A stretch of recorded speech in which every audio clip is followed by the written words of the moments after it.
habab cajiib ah oo cilmi nafsi ah oo aad ku ogaan karto dadka waxa ay ka damacsan yihiin. Waxaad ku wareersan tahay fikradaha ay ka aaminsan yihiin dadka kale. Muuqaalkan waxaad si fudud ugu akhrisan kartaa luqadda jirka. Waxaan ka hadlaynaa macluumaadka isgaarsiinta aan hadalka ahayn, sida muuqaalka wejiga kore, ishaarooyinka iyo dhaqdhaqaaqa jirka kale. Ugu horeen, haddii aad xiisayso muuqaalada cilmi nafsiga ah, like saar si aan kugu soo badino. Mahadsanid. Nambarka 1, dadka indhaha isku xira marka ay kula hadlayaan. Haddii uu qof kula hadlayo oo indhaha isku xiro, waxaad ogaanaysaa inay isku dayayaan inay iska qariyaan waxa dibadda yaala. Tani macnaheedu ma ahan inay ka cabsanayaan, laakiin waxay doonayaan inay iska indhatiraan waxa yaala meesha. Haddii ay indhahooda isku xiraan, ma aysan jeclaysan wada hadalkaaga ee isaga tag. 2, dadka afka gacanta saarta marka ay kula hadlayaan. Tani waxaan uga soo tagnay waagii ciyaalnimada. Ma xasuusataa afka oo aad gacanta saartay inaad u sheegto waxa dhacay hooyada? Hagaag, tani waan aragnaa qofka weyn inuu gacanta afka saarto. Macnaheedu waa inuu iska ilaaliyo erayada uusan rabin inuu ku dhawaaqo ama uu sheego. 3,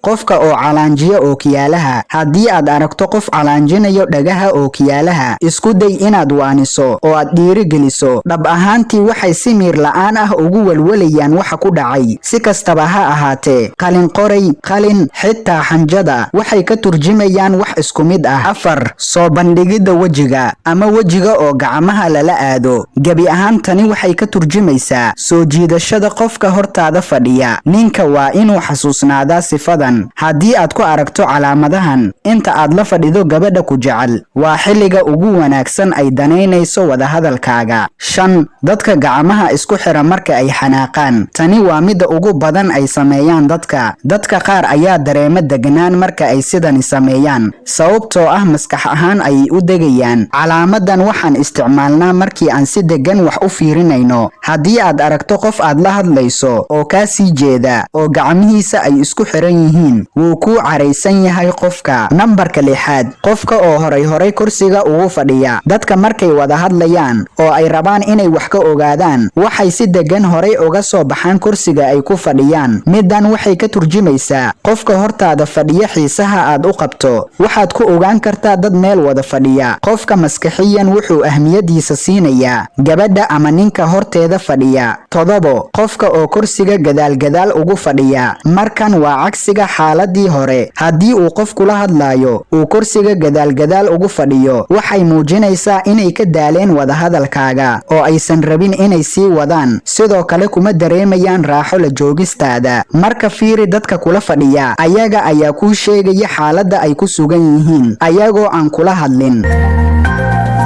Salaanta labada gacan. Haddii aad qof salaanto oo isna labada gacan kugu salaamo, waxay ka turjumaysaa inuu qofkaas kugu kalsoon yahay si saaxiibtinimo ama daacadnimo. Waa inaad xasuusnaataa, isgacanqaadkan inta badan waxaa loo arkaa duulaan qarsoodi ah. kaliya dadka isku dhow waxay u sameeyaan si wada jir ah. Ugu dambeyn, haddii aad wax ka faa'iiday muuqaalka, like saar. Mahadsanid.